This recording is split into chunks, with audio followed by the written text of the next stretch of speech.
At Jeferson Memorial Forest, like other parks throughout our system, we do have a problem with invasive plants. So invasive plants for us are plants that aren't native to this location.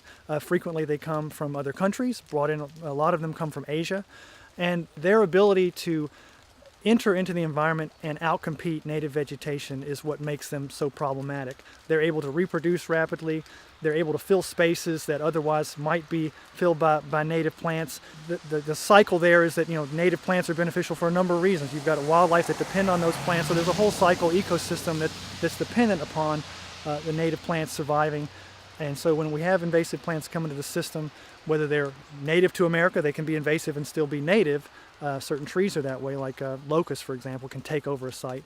But particularly when they're these Asian varieties that can really explode in population, really crowd out the understory, make it difficult for plants to grow through that, or crowd out the overstory and make it difficult in terms of what can grow underneath. That's really problematic, and it's in our best interest, if we're trying to preserve the forest for the future, that we eliminate those as soon as we can, or we have a problem that really becomes intractable. We're really fortunate to have been approached by the Kentucky Division of Forestry. They had some funding available, which they wanted to help us educate the public about invasive plants and also give us the opportunity to actually do some work. And with that, again, with the support and partnership of Homestead Parks and Services, they've been out here working to remove invasive plants. And then our own land stewards over the past 2 years have also been working to eliminate invasive plants in the broader area, which is Tom Wallace. This particular situation, we have an area of Tom Wallace Park that was probably disturbed at one point. And with that disturbance came a lot of sunlight to the forest floor, which helps the growth of these invasive plants. It's involved everything from having a crew out here with mechanical equipment such as a bobcat with a rotary cutter attachment, and we're continuing to follow up that mechanical work with foliar applications of herbicides. We came through by hand and selected individual trees that we wanted to retain, that we wanted to keep, that would be part of the future canopy of this area. To your right and behind the gator, we've got an area where we've relieved a lot of these canopy trees of the invasive vines. Some of them are hanging in the foreground, and we still have a little bit of spot treatment to follow up on that right side. And then you can see as you're left, as you start to see much more green foliage that's out of place at this time of year. That's because we haven't worked on that left side yet.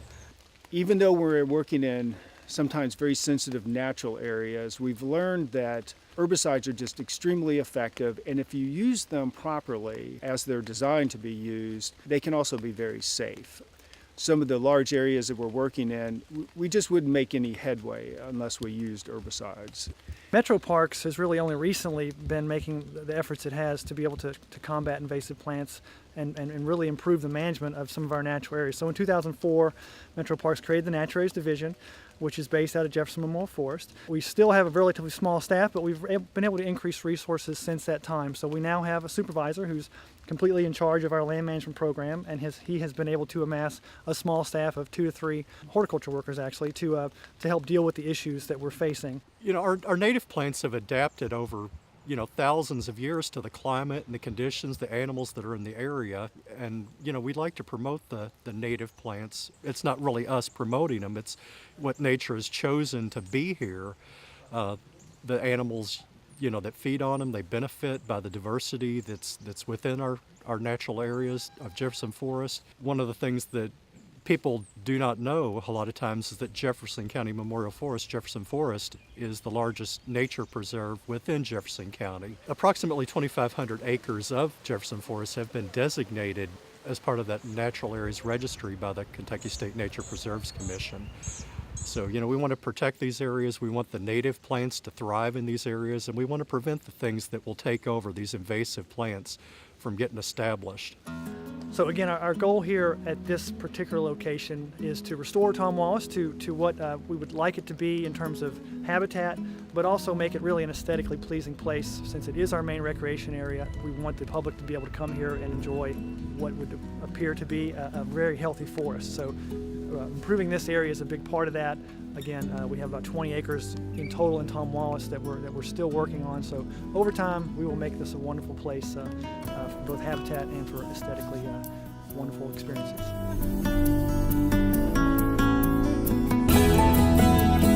Caperton Swamp, we have a 29-acre natural area park. It has woodlands, it has wetlands, it has a large pond area, a wet woodland or swamp.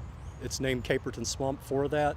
We maintain an open area for habitats, a lot of opportunity for wildlife watching, bird watching, trails, just kind of passive recreation area.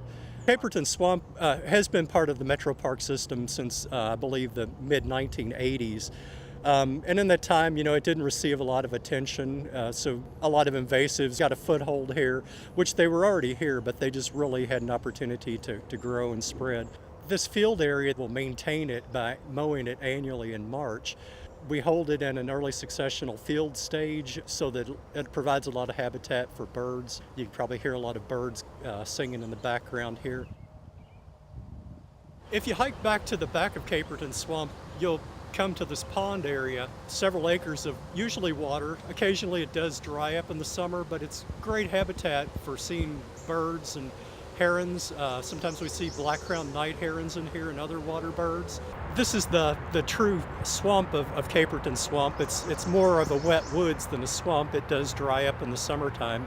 We just see that the water backs up here primarily in the wintertime and spring with the heavy rains that we have, and then it'll dry throughout the season. We frequently see wood ducks down in here. This is kind of just a piece of what the Ohio River floodplain would have been without the development, prior to, our settlement building and the draining and the like.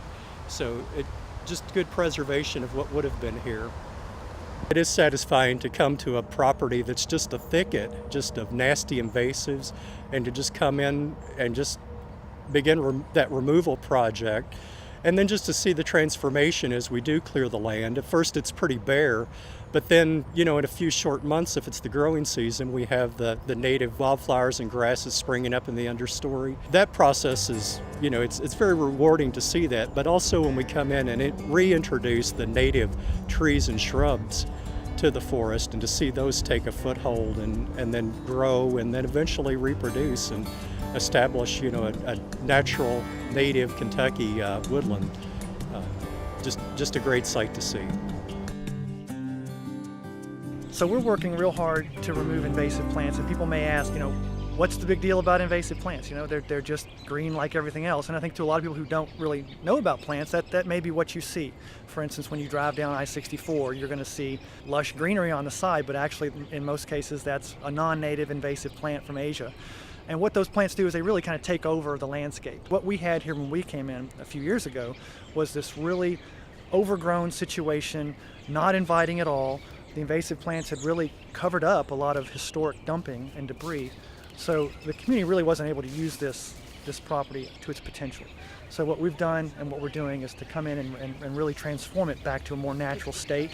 So what you might expect in a woodland, such as out at Jeferson Memorial Forest or Waverly Park, where you've really got lush vegetation, but you have an understory, a well-established understory, a well-established overstory, very inviting, a lot of wildlife, which you really don't see as much when you have an invasive plant situation. So again, that's overall creating this space that the community can enjoy, and it's also beneficial to nature. You're going to see a lot more wildlife out here after we're done than you did before we started. The summer before this last summer, we had some people come in here, some of our crew, and they really treated Clifton Heights Greenway, removing a lot of the invasive plants. The primary one being winter creeper. And I'm standing on the edge of the property now, and you can see what we were dealing with. We just have a mass of winter creeper, which just covers the forest floor, and really nothing else can penetrate that layer and survive. So the diversity of the forest is just very limited when we have this winter creeper. One of the things that I like to tell the neighbors as we're moving through here and we're removing winter creeper is if we get rid of that, the problem that you've had with mosquitoes will decrease as well, because when you start working on this stuff in the summer, the mosquitoes just come flying out of it. If we look at this hackberry tree on the side, you can see winter creeper's pretty, it reproduces just kind of by sprawling along the ground, but once it starts climbing a tree like you see here, it'll actually produce berries, and those berries can be eaten by birds and carried off, and of course as they pass through the bird, the winter creeper spreads to other areas. So our job's not done. We'll periodically have to come through and do follow-up treatment, removing the winter creeper that spreads. Behind me, one of the things that I see is shrub honeysuckle or bush honeysuckle. And this is just really prevalent in abandoned woodlands and old thickets throughout Louisville. It's a shrub that pretty much does the same thing as the winter creeper does on the ground, but it does it at the shrub layer.